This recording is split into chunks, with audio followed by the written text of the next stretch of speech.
Hello students, आज के videos में हम किरचॉफ्स लॉ के बारे में बात करेंगे। इस लॉ में हम समझेंगे ये लॉ कैसे हम इलेक्ट्रिकल सर्किट में लगाते हैं, ये लगाने का प्रोसीजर क्या है और ये लगाने पर हम किस तरह से करंट और वोल्टेजेस इलेक्ट्रिकल सर्किट में निकाल सकते हैं। So we have two laws basically, these two laws are applicable to an electrical circuit. So applicable to an electrical circuit, so we have to understand what is an electrical circuit. तो electrical circuit क्या होता है? It is basically interconnection of resistor, inductor, voltage source, different circuit elements. जैसे कि हम देखते हैं, एक voltage source हमने लिया, हमने एक resistor ले लिया, एक inductor ले लिया, एक कैपेसिटर लगा दिया, किसी भी रैंडम मैनर में हमने इसको कनेक्ट कर दिया, ये हमारा एक इलेक्ट्रिकल सर्किट हो गया.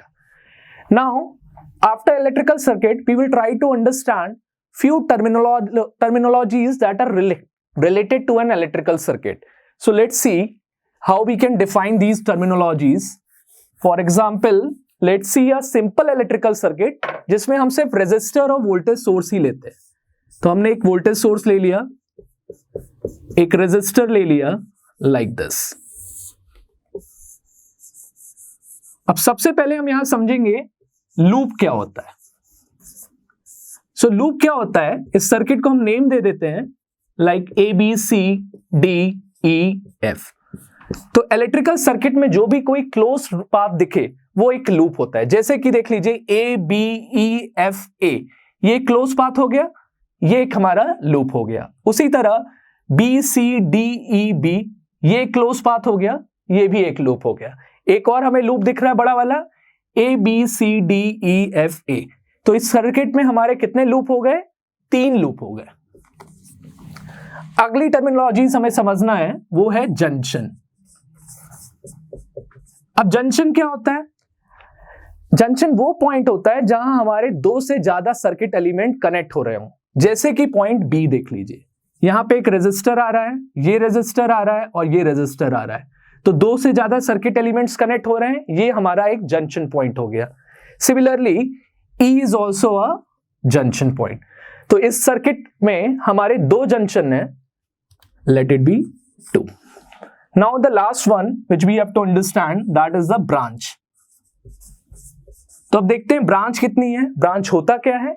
2 जंक्शन के बीच में जो सर्किट एलिमेंट या एलिमेंट्स कनेक्ट होते हैं उनको हम क्या कहते हैं? ब्रांच. जैसे कि B और E हमारा जंक्शन था, उसके बीच में ये कॉम्बिनेशन कनेक्ट है. तो ये रेजिस्टर और ये वोल्टेज सोर्स मिलके एक ब्रांच बनाते हैं.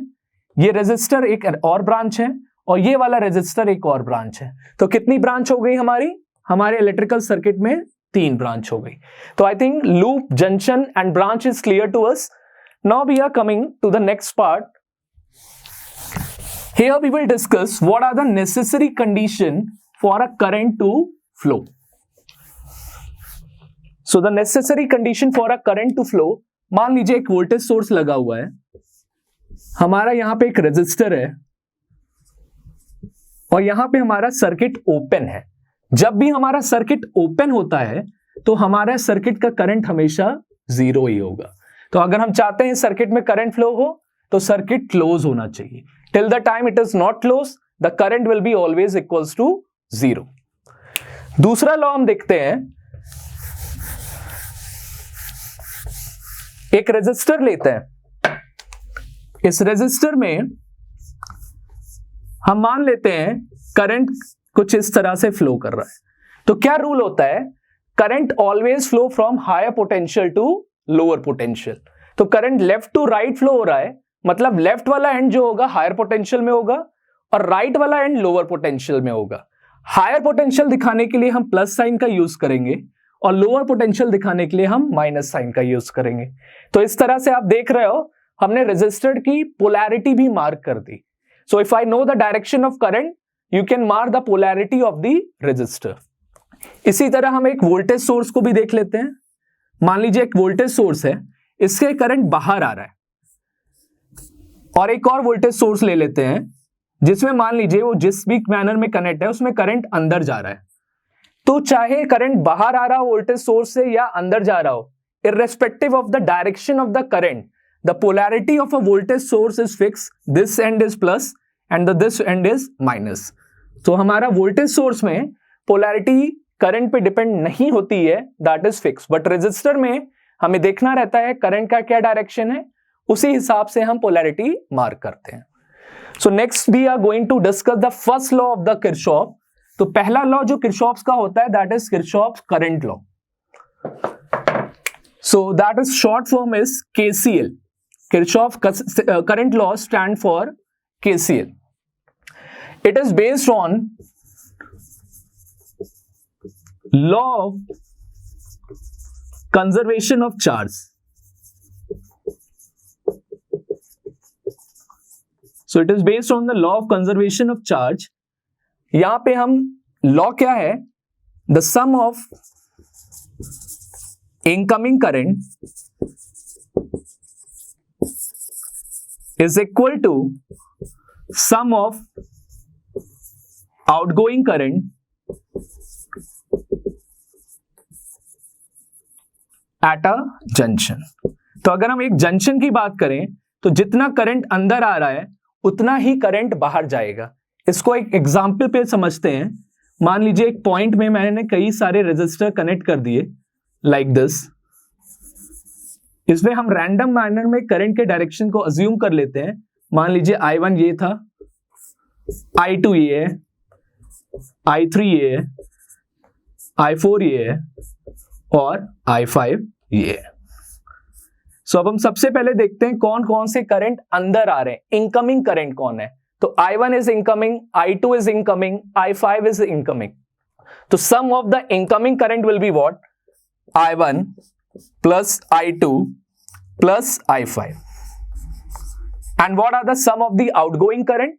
I4 हमारा बाहर जा रहा है and I3 भी हमारा बाहर जा रहा है. तो आउटगोइंग करंट का सम क्या हो गया, I3 plus I4. This is what is the KCL. At a junction, ये पॉइंट हमारा जंक्शन है. जंक्शन में हम KCL लगाते हैं. हम देखते हैं कौन से करंट अंदर आ रहे हैं, उनको एक तरफ लिख देंगे, कौन से करंट बाहर निकल रहे हैं उनको दूसरी तरफ लिख देंगे. This equation is the KCL. Next we are going to understand the Kirchhoff's voltage law. So Kirchhoff's voltage law को हम शॉर्ट फॉर्म में KVL भी कहते हैं, stand for KVL, and it is on based on law of conservation of energy.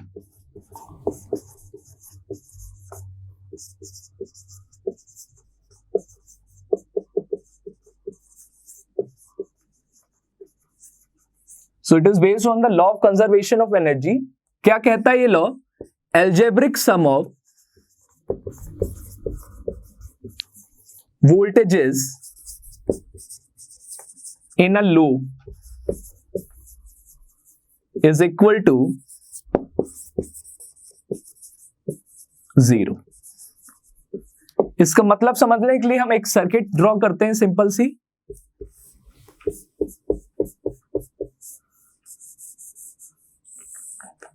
तो इस circuit को अगर हमने ड्रॉ किया है तो algebraic sum of voltages in a loop is equals to 0. ये एक हमारा लूप हो गया.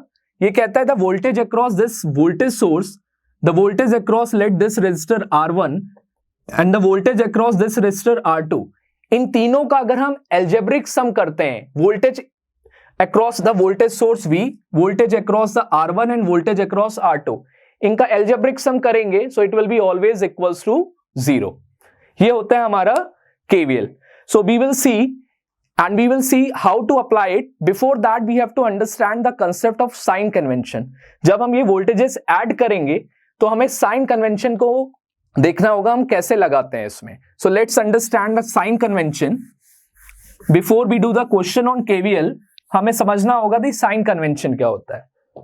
तो मान लीजिए कि रेजिस्टर था हमारा, इस रेजिस्टर में जो हमारा लूप का डायरेक्शन है, लेट इट बी दिस, ये हमारा लूप का डायरेक्शन हो गया और हमने अज्यूम कर लिया करंट का डायरेक्शन ये है. अगर ये करंट का डायरेक्शन है तो ये वाला एंड हमारा प्लस में होगा, ये वाला माइनस होगा. This will be at higher potential, this will be at lower potential. तो अगर लूप में हम इस तरह से मूव कर रहे हैं, so we are moving from plus sign to minus sign. जब भी हम प्लस टू माइनस में मूव करते हैं while applying the KVL, तो हम जो वोल्टेज का साइन लेंगे that will be always minus. तो voltage across this resistor let it be R, that will be always minus. और इसके अक्रॉस वोल्टेज होगा कितना, करंट कितना फ्लो हो रहा है, I हो रहा है, रेजिस्टेंस की वैल्यू R है, तो इसके अक्रॉस वोल्टेज कितना हो जाएगा, माइनस IR. ठीक, तो हमें यह जानना है कि वोल्टेज कब पॉजिटिव लेना है, कब नेगेटिव लेना है. If we are considering this loop direction, we are moving from plus to minus, so the sign has to be minus, and voltage की वैल्यू क्या होगी, रेजिस्टेंस की वैल्यू R है, करंट I फ्लो हो रहा है, तो वोल्टेज कितना हो जाएगा, IR. इसका उल्टा लेके चलते हैं. If we assume that the direction of the current is just opposite, suppose this is the direction of current, तो उस हिसाब से ये प्लस होता और ये माइनस होता. अब अगर हम यही सेम डायरेक्शन ऑफ लूप में मूव कर रहे हैं, तो इस बार हम कैसे मूव कर रहे हैं, we are moving from minus to plus. So whenever you move minus to plus, so you have to consider a plus sign for the voltage. So the same voltage IR, this will be consider plus this time. So while you are moving from minus to plus, the sign will be plus. Whenever you move plus to minus, the sign will be minus. अब एक simple question लेते हैं और देखते हैं उसमें KVL हम कैसे लगाते हैं.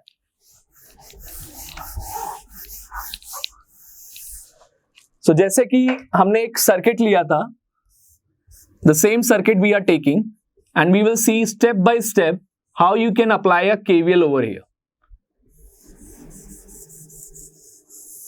तो ये वोल्टेज सोर्स V है, ये रेजिस्टेंस R1 है, ये R2 है, ये R3. ये सर्किट हमें दिया हुआ है. अब सबसे पहले हमें क्या करना है, हर एक ब्रांच में एक करंट अज्यूम करना है. तो इस सर्किट में दो जंक्शन है हमारे, हमें पता है. तो ब्रांच कितनी हो गई, एक ये ब्रांच है, एक ये ब्रांच है और तीसरी ब्रांच ये. इन तीनों ब्रांच में हमें करंट पता होना चाहिए. तो मान लीजिए हमने यहां पे मान लिया करंट I1, ये करंट हमने मान लिया I2.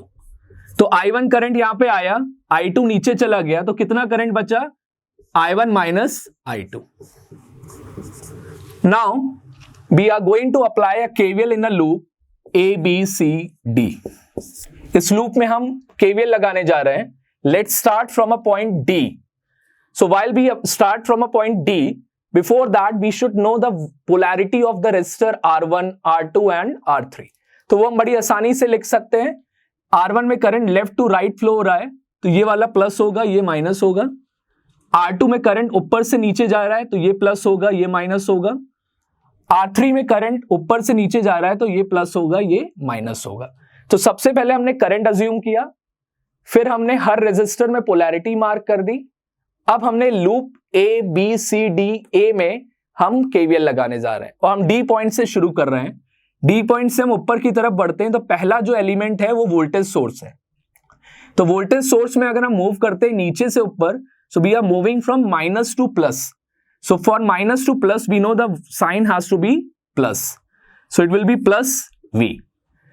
Then when we move further, the next element we encounter that is a resistor R1.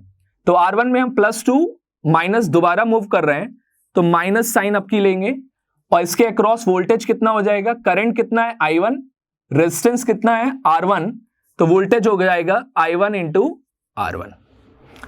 उसके बाद B पॉइंट तक हम पहुंच गए. B के बाद हमें C की तरफ बढ़ना है.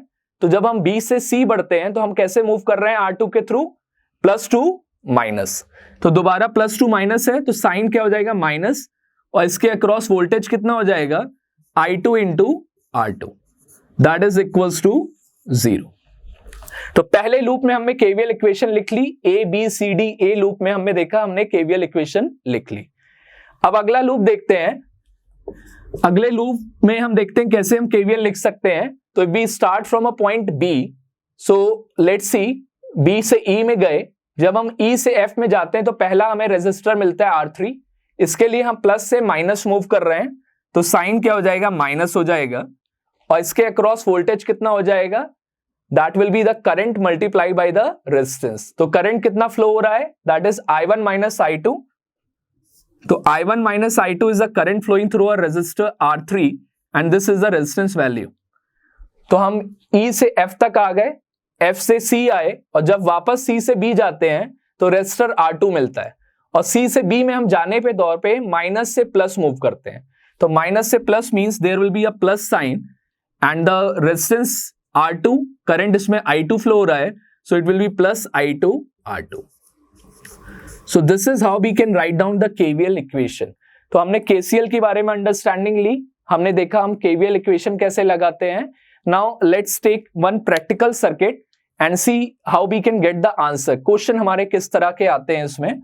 सो एक सिंपल सर्किट लेके हम देखते हैं कैसे हमारे करंट निकाला जाता है. ये हम 10 वोल्ट का मान लीजिए वोल्टेज सोर्स दिया है, यहाँ पे 20 ओम का रेजिस्टेंस दिया हुआ है, 4 ओम का रेजिस्टेंस दिया हुआ है, मान लीजिए 2 वोल्ट की बैटरी है और यहाँ पे 5 ओम का रेजिस्टर है. हमसे पूछा गया है find out the current through 4 ohm resistor. 4 ohm resistor से कितना करंट फ्लो हो रहा है ये निकालना है. तो हम वही काम करेंगे जो हमने पिछली बार किया था. 2 जंक्शन है, ये पहली ब्रांच है, हमने यहाँ पे करंट I1 मान लिया, दूसरी ब्रांच पे करंट I2 मान लिया, तीसरी वाली ब्रांच पे कितना करंट जाएगा, that will be I1 minus of I2. अब फटाफट KVL लगाते हैं. सो हम जैसे यहां पे मूव करते हैं तो ये पोलैरिटी मार्क कर देते हैं सारे रेजिस्टर की, एंड यहां से हम KVL लगाना शुरू कर रहे हैं. So moving from minus to plus, it will be plus of 10, then plus to minus, it will be minus of 20 I1, then plus to minus, it will be minus of 4 I2, and finally minus to plus, it will be plus of 2, that is equals to 0. तो ये वाले loop में हमने KVL लगाया and we have got the equation. Similarly, you can apply a KVL in this loop and we can get the answer. For example, we are starting from here. So plus to minus, that will be minus of 2, minus to plus, it will be plus of I2, 4 I2, then finally plus to minus, minus of 5, I1 minus of I2, that is equals to 0. तो ये दो equation हमारी आई. इन दो equation को हम solve करके I1 और I2 की वैल्यू निकाल सकते हैं. So this is how we apply the KVL and we get the equation. Finally, you can solve the equation to find out the value of current through a 4 ohm resistor.